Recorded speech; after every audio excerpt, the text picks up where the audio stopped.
오늘 말씀에는 율법을 완전하게 하시는 예수님의 가르침이 구체적으로 등장하고 있음을 알 수 있습니다. 오늘 말씀에서 예수님께서 가르치시는 주제는 살인과 간음에 대한 문제를 말씀합니다.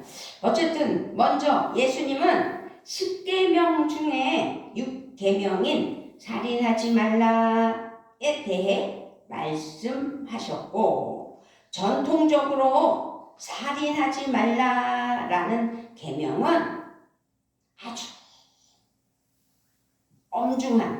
아주 매우 엄중한 계명이었다라고 말씀드립니다. 왜냐하면 하나님께서는 생명의 주인이신데 그런 하나님이 주신 생명을 죽여 없앤다는 것은 큰 죄이기 때문입니다. 인간의 생사화복은 하나님께 달렸다고 그랬는데 어찌 살인을 해야 마땅하냐고요. 그건 절대로 아니라는 거죠. 그래서 사실 생명을 파괴하지 말라는 금지 명령 속에는 생명을 존중하라 라는 적극적인 행동 명령도 포함되어 있구나라는 것을 알 수 있습니다. 여기서 예수님 그 당시 힘이 있던 사람들은 살인하지 말라는 계명을 지키기는 했지만 그 계명을 오히려 악용해서 죽지 않을 만큼의 폭력을 행하기도 했다는 사실이지요. 그러므로 이 살인 금지 규정을 피한 것이구나, 법을 악용했구나라는 것이죠. 그랬기 때문에 예수님은 오늘 말씀에서 새로운 법을 말씀하셨다라고 말씀드릴 수 있습니다. 형제에게 노하는 자, 또 살인에 못지않은 죄를 범한 것이라는 아주 상당한 파격적인 해석을 말씀하신 것이지요. 그리고 더 나아가서는 그 분노뿐 아니라 모독, 욕설이 담고 있는 인간의 내면적 감정, 언어의 폭력, 이런 것들도 가시적인 폭력에 상응한다 라는, 그래서 죄다 라고 말씀하시는 거예요. 예수님이 분노와 모독과 욕설을 살인죄와 견줄 만큼 엄중한 죄로 보시는 이유가 있는데요. 이 팔복의 말씀에서 예수님이 선포하셨던 하늘나라는 하나님의 성품을 닮은 하나님의 백성들이 살아갈 나라였기 때문에 말씀할 수 있는 것이기 때문입니다. 하나님의 백성은 하나님과 화목하게 된 자들로 마땅히 형제 자매들 간에도 화목해야 된다는 말씀입니다. 단순히 그냥 단어 그대로 화목하기 위해 정말 물리적 살인을 하지 않으면 된다는 식으로 율법을 지키는 것이 아니에요. 진정, 사실, 정말로 형제 자매 사이의 화목을 이뤄야 한다는 것을 말씀하고 있는 것입니다.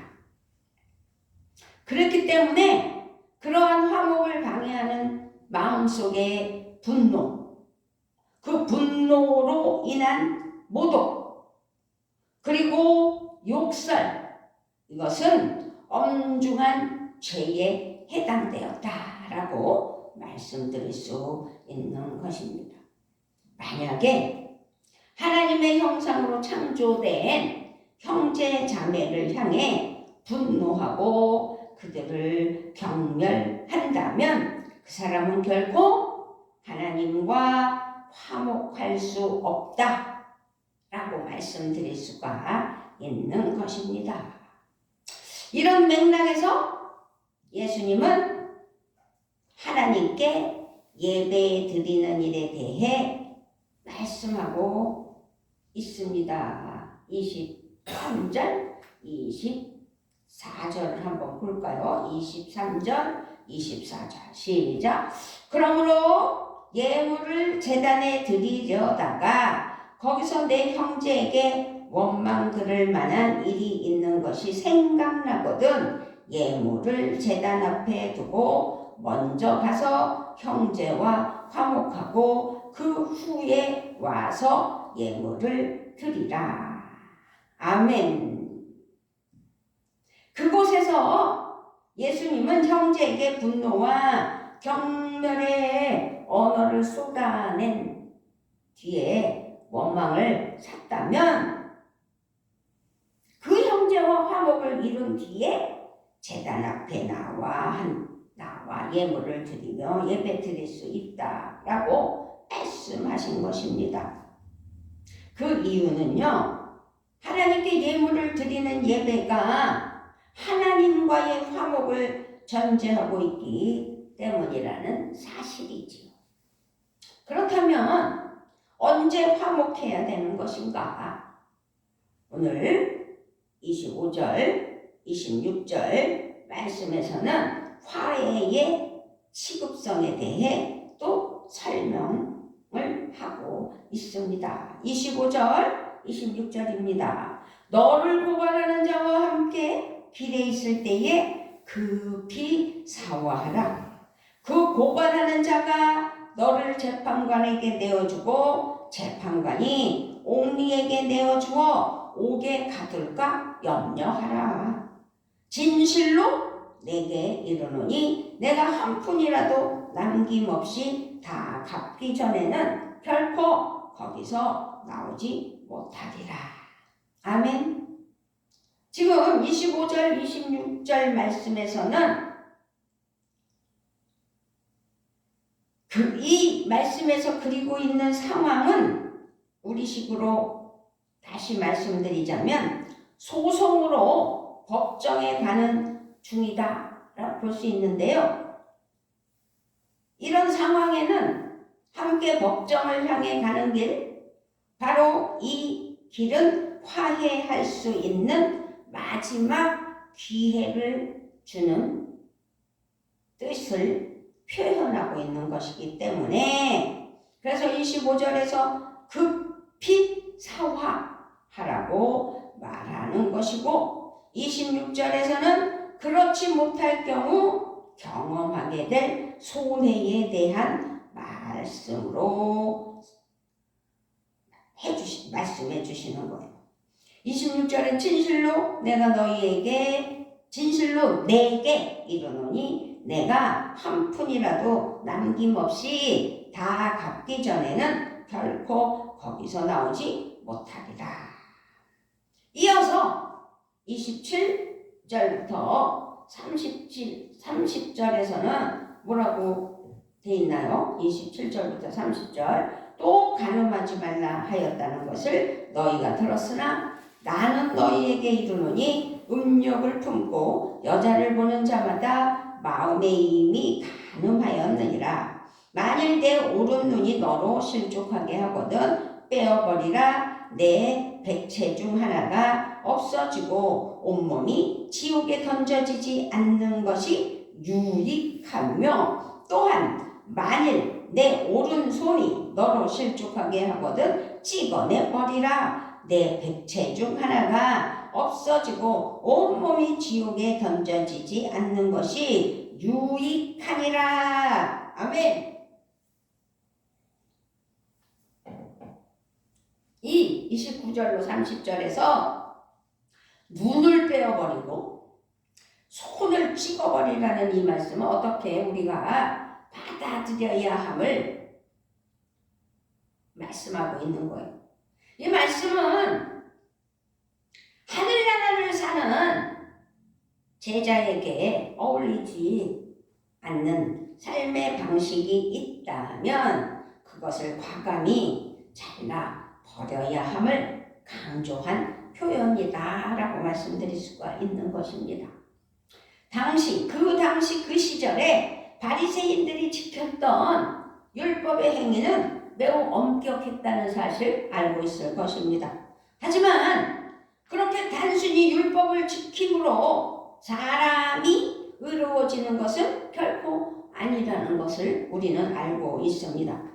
율법을 지키는 행위가 사람을 거룩하게 하는 것이 아니라 거룩하신 하나님의 성품을 내면화하고 그것을 삶으로 드러내야 비로소 거룩한 사람이라고 말할 수 있는 것입니다. 그렇기 때문에 거룩하지 못한 마음을 품게 했던 우리 안의 시선과 거룩하지 못한 삶으로서의 바로 우리 행실은 아주 과감히 버려야 된다는 것이죠. 내면의 거룩함으로 하나님 나라의 신앙 윤리를 따르라는 주님의 가르침이 강조된 표현이다. 그렇게 말씀드리는 겁니다. 그러므로 우리는 이 말씀을 바라볼 수 있다. 이 말씀입니다. 그래요. 이 말씀을 전해 들었을 많은 이스라엘 백성 중 살인하지 말라는 계명과 간음하지 말라는 계명을 모르는 사람은 아마 단 한 사람도 없었을 거예요. 모를 리가 없잖아요. 그럼에도 예수님이 이 계명을 강력하게 언급하시며 많은 사람들에게 말씀하셨던 이유는 이스라엘 백성들이 진정한 율법의 의미를 이해하지 못하고 또 그것을 진정으로 지키지 않았기 때문이다라는 것입니다. 이스라엘 백성들이 얼마나 엎치락뒤치락 하나님을 기만하기도 하고 원망하기도 하고 이 모양 저 모양으로 힘들게 모세를 괴롭혔어요. 어찌됐든 이스라엘 민족들의 모습을 보면 안타깝지요. 그 당시 이스라엘 백성들은 살인하지 말라는 율법의 문자적 의미를 넘어서지 못했고 기계적인 순종에만 머물러서 타인의 인격과 존엄성을 쉽게 파괴했다라고 말씀드릴 수가 있기 때문입니다. 예를 들어서 바리새인들은 십계명 외에 구전 율법까지도 잘 지켰다며 스스로를 의롭다 여겼잖아요. 생업에 쫓기는 일반 사람들은 그들이 지키던 강도 높은 율법을 절대 지킬 수가 없었어요. 시간도 안 맞고 살아가기 바쁜데 우리가 전도해보면 바빠서 못 다녀요. 교회 다니는 사람들은 부지런해야 되겠던데요. 일요일날 쉬어야지요. 그러면서 바빠서 못 온다고 그러잖아요. 그런데 그 당시 바리새인들은 엄청 스스로들 잘했다고 자부하던 것이 있다는 거죠. 어쨌든 그들은 죄인으로 치부될 수밖에 없었습니다. 그래서 예수님은 내면의 질서 없이 행위로만 의롭다 여기던 위선적인 바리새인들을 비판했다라고 말씀드립니다. 그런데 여기서 또 생각해보면 우리 안에도 사실상 이런 위선이 있지는 않은가 자신을 생각해보며 점검해봐야 된다라고 말씀드립니다. 거룩하신 하나님의 성품을 닮아야 하는 게 우리라는 사실을 잊어서는 안 된다는 사실입니다. 그런데요, 그렇게 살지 못할 때가 얼마나 많았냐. 많았다는 사실 때문에. 그러면서 어떻게 교회 안에 이런 위선이 있을 수 있나? 라고 반문해 볼 수도 있다는 사실입니다. 그렇죠? 맞아요. 사실 교회 다닌다고 다 거듭난 하나님의 자녀들이라는 답이 어디 있느냐는 거죠. 교회를 다닌다고 다 예수 믿고 구원받았다고 진짜 그리스도인인가, 하나님의 자녀인가? 그렇지 않기 때문에 이런 위선이 있을 수 있다. 어쩌면 우리 주변에는 가족들이나 직장 상사의 비위를 맞추기 위해, 그저 인정받기 위해 억지로 교회를 다니는 사람도 있을 것이고, 형제 자매를 통해서 환경에 의해서 의무적으로 왔다 갔다 하는 교회 다니는 사람으로 살아가는 사람도 있겠죠. 이러한 경우에도 사실 모든 기독교인들은 다 위선자라고 볼 수도 있습니다. 세상의 모든 그리스도인들은 예수님이 부르신 온전한 삶을 살아야 하지만 매일매일 죄를 짓는 죄인의 삶을 사는 것이 얼마나 많냐는 것입니다. 그렇기 때문에 죄에서 자유로울 수 없는 우리는 위선적일 수밖에 없다라고 말씀드립니다. 경건하게 살고자 노력해도 위선자라 불릴 위험에서 벗어날 수는 없다라는 것이기 때문입니다. 분명 나아지는 부분이 있다고 해도 결국 계속 넘어지는 게 인간의 본성이기 때문입니다. 그래서 오늘 제목이 뭐예요? 위선.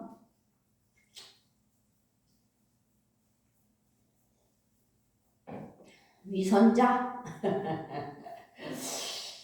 자, 예수님은 만나는 모든 사람을 그런데 위선자라고 정죄하지 않으셨어요. 오히려 바리새인의 위선에 집중하신 것은 또 볼 수 있습니다. 누가복음 18장 10절로 14절 말씀을 보면 그 이유를 우리가 짐작해 볼 수 있죠. 누가복음 18장 10절로 14절에 두 사람이 기도하러 성전에 올라가니 하나는 바리새인이요 하나는 세리라. 바리새인은 서서 따로 기도하여 이르되 하나님이여 나는 다른 사람들 곧 토색, 부리, 간음하는 자들과 같지 아니하고 이 세리와도 같지 아니함을 감사하나이다. 나는 이래에 2번씩 금식하고 또 소득의 11조를 드리나이다 하고 세리는 멀리 서서 감히 눈을 들어 하늘을 쳐다보지도 못하고 다만 가슴을 치며 이르되 하나님이여 불쌍히 여기소서 나는 죄인이로소이다 하였느니라. 내가 너희에게 이르노니 이에 저 바리새인이 아니고 이 사람이 의롭다 하심을 받고 그의 집으로 내려갔느니라. 무릇 자기를 높이는 자는 낮아지고 자기를 낮추는 자는 높아지리라 하시니라. 아멘. 바리새인과 세리는 모두 위선자의 범주에 해당되는구나 라고 말씀드릴 수 있는 것입니다.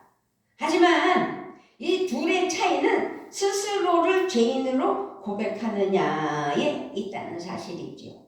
이 말씀에서 세리는 죄인이기에 주님께 고개 숙일 수밖에 없었습니다. 죄인이기에 주님의 도움을 구할 수밖에 없었다는 것입니다. 할렐루야. 지금 예배드리는 여러분, 우리는 무슨 생각이 지금 들읍니까?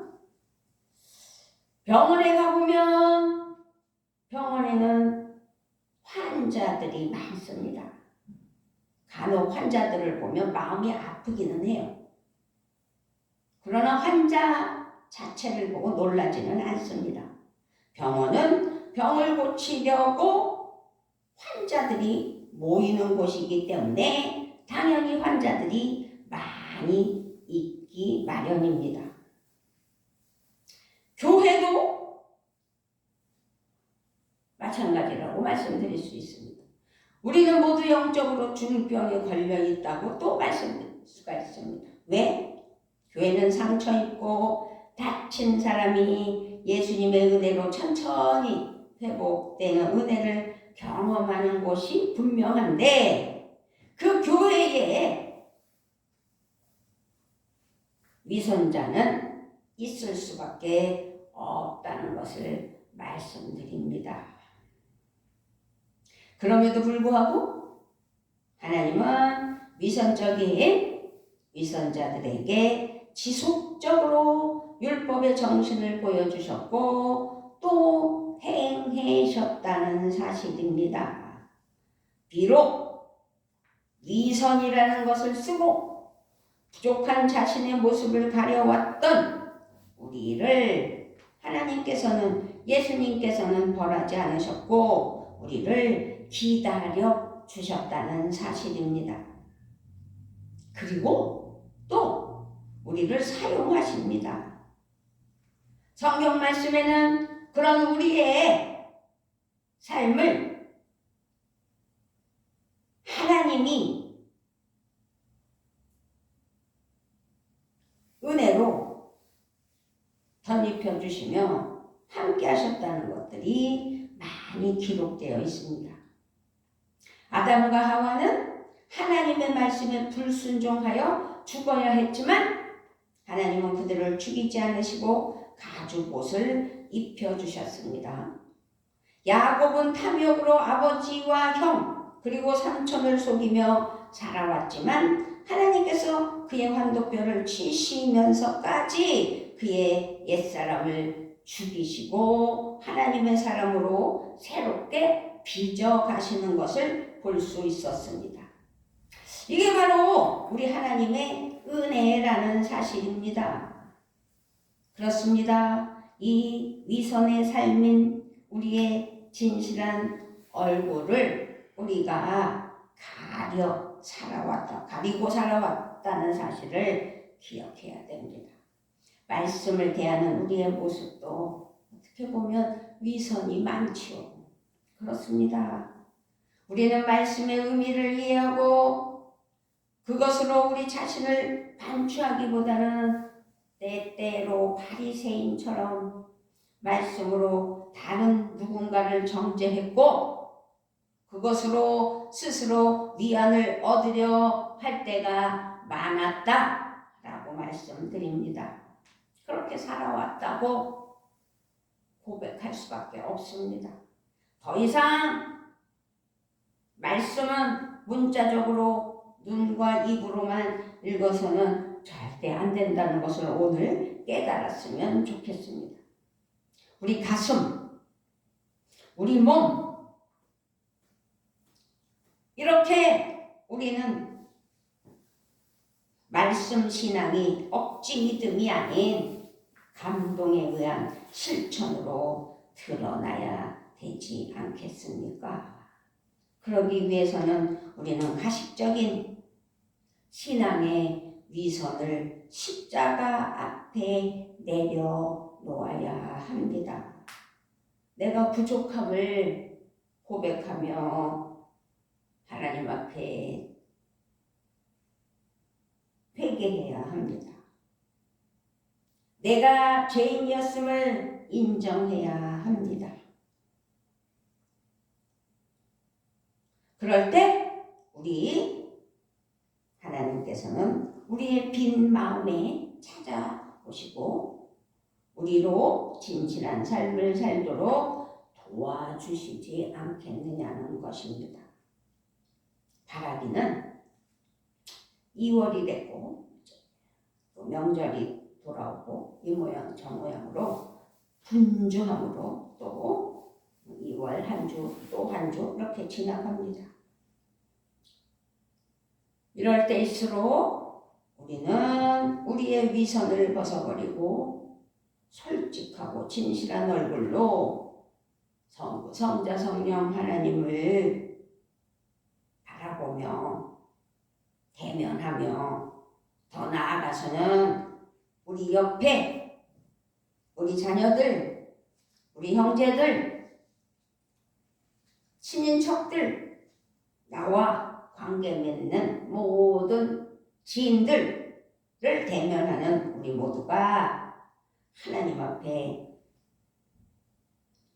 좀 더 신실하고 좀 더 하나님 앞에 깨달음으로 진솔한 하나님의 자녀로 하나님 은혜 아래 승리하는, 그래서 하나님의 예수님의 성령님의 도우심을 소망하며 하나님 은혜 아래 승리하는 귀한 은혜가 있기를 우리 주 예수 그리스도의 이름으로 부탁을 드리며 축복합니다. 아멘. 아버지 감사합니다. 하나님께서 이처럼 사랑하시고 하나님 은혜로 붙잡아 주셔서 오늘 우리에게 우리가 얼마나 위선적으로 살았는지, 얼마나 우리의 신앙이 하나님 앞에 사람 보기에 합당한 삶으로 살아가려고 애썼는지, 하나님 보시기에 합당한 하나님의 자녀로서 하나님만을 경외하며 하나님만을 의지하며 하나님께 맡기며 하나님 은혜 아래 살아가는 신실한 하나님의 자녀 되도록 우리 아버지 함께하여 주시옵소서. 도와주실 것을 믿고 감사를 드리며 우리 주 예수 그리스도의 이름으로 기도드리옵나이다. 아멘.